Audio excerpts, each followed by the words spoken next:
Hello my dear soul tribe, welcome to this video about the new moon in Capricorn happening on Monday, 11th of January.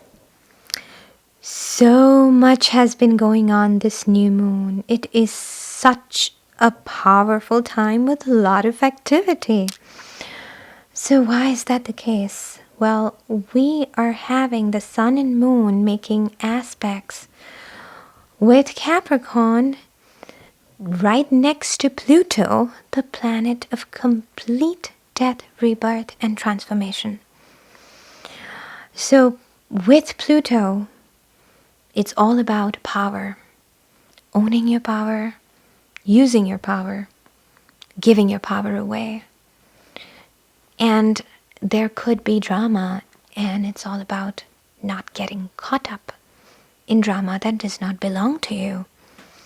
So with everything happening outside in the political arena, I know that a lot of you are picking up things from the collective in addition to going through your own internal transitions and transformations, which can be a lot.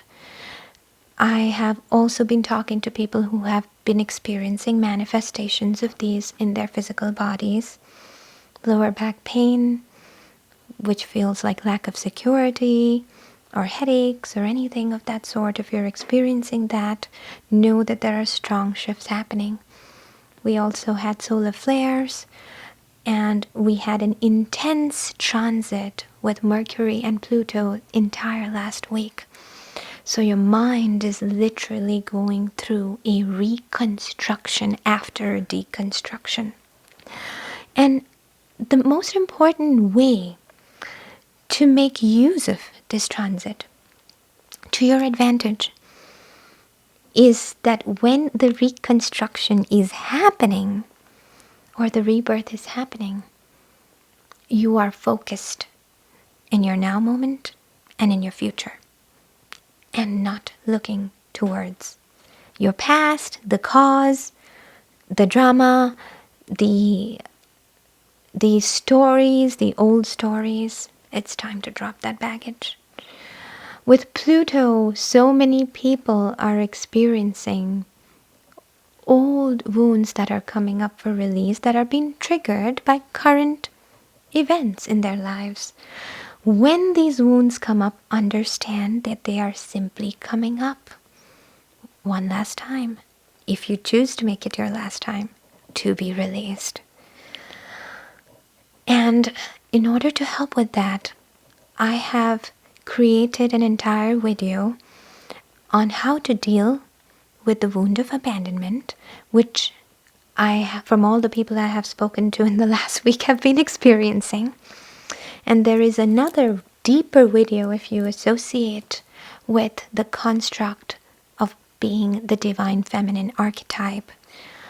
I have another video talking about what their life trajectory usually is and why it is that way and where it all comes from.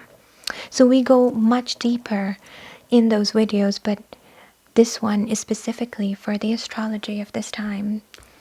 So what else is happening is that there's Saturn, Mercury, Jupiter, and Pallas Athena all in Aquarius, all moving into that future of the Aquarian age, which was kicked in when the solstice occurred. We also have Neptune sextile the new moon. Now this is a very important piece because it's happening in Capricorn. So having compassion and empathy as your old life deconstructs and as you reconstruct it is so important at this point in time. And the flip side of Neptune is delusion.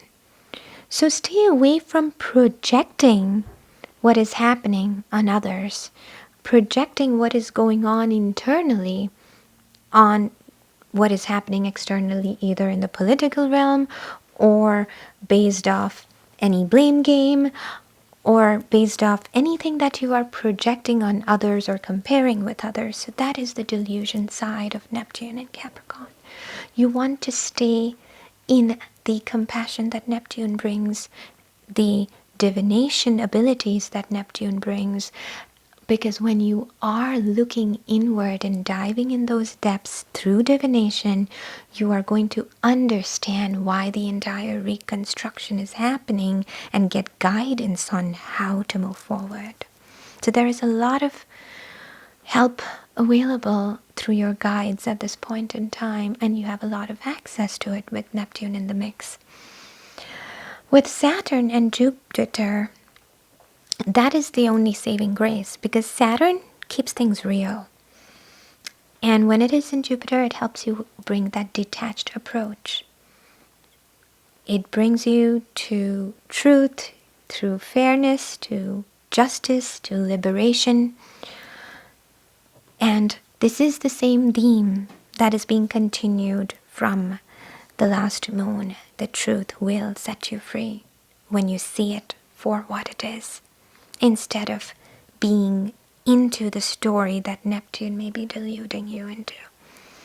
So you are going to go through some ups and downs in January, because there is a lot of planetary activity, and we are moving into a giant age of shifting.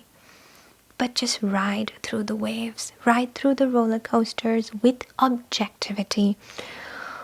Utilize the time for internal reconstruction. Think about who you are now.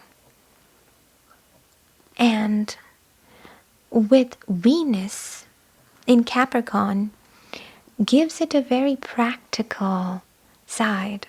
So now you are finally thinking about who you are now and what do you love and value now? Not what you loved and valued in the past, but what do you love and value now?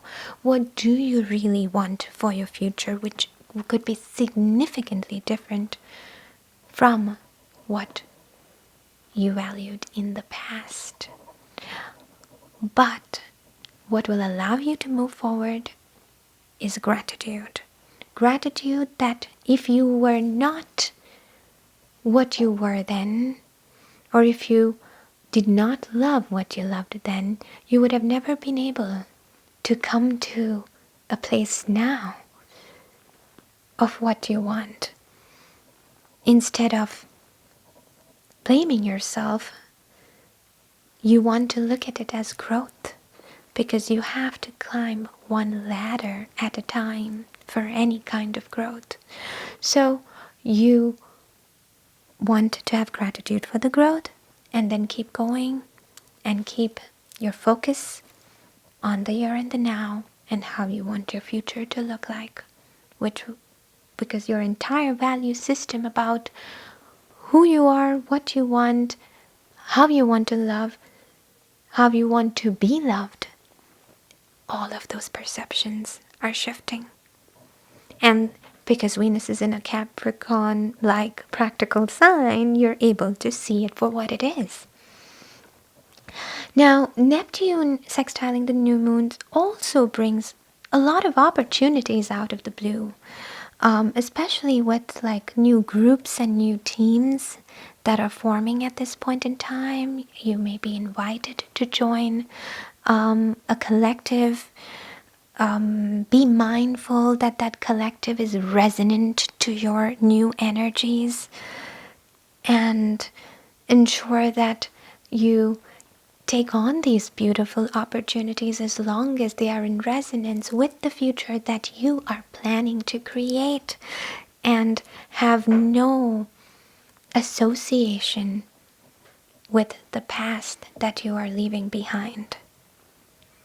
So this is a very important piece, because the universe is bringing growth and opportunity and change and shift, which will provide for you if you choose to tap into these energies. So overall, there is a lot of opportunity that's coming in from the midst of this chaos if you are able to perceive it for what it is, if you're able to release the drama and the delusion and the projection, and if you're able to exercise gratitude, which is the quickest way to raise your frequency.